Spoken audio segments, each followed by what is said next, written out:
বেথুয়াডারি শরৎপল্লী মিহিরবাবুর বাগানে প্রকাণ্ড ময়াল সাপ উদ্ধার করে বন দপ্তরের হাতে তুলে দেওয়া হলো বুধবার 5:30 নাগাদ। বৃষ্টির জল পড়তে না পড়তেই লোকালয়ে বেরিয়ে এলো প্রকাণ্ড ময়াল সাপ। ঘটনাটি নদিয়ার নাকাশিপাড়া বেথুয়াডারি শরৎপল্লী মিহিরবাবুর বাগানের পাশে একটি কবরস্থান রয়েছে, সেখানে একটি প্রকাণ্ড আকৃতির ময়াল সাপ উদ্ধার করল বেথুয়াডারি স্নেক রেস্কিউয়ার সনজিৎ ঘোষ। সাপটিকে দেখতে পেয়ে প্রথমে আতঙ্কিত হয়ে যায় এলাকাবাসী। এরপর বেথুয়াডারি বন দপ্তরে খবর দেওয়া হয়। সেখান থেকে রেস্কিউয়ার সনজিৎ ঘোষ এসে সাপটিকে উদ্ধার করেন। সাপটিকে বন দপ্তরের কাছে তুলে দেওয়া হয়। এই ঘটনা দেখতে এলাকার লোক জমায়েত হয় ওই এলাকায়, আর সেই ছবি উঠে এলো আমাদের ক্যামেরায়।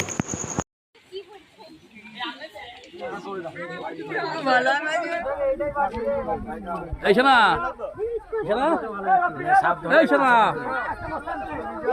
এই শোনা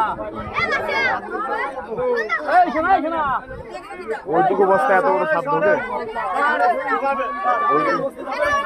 দেখ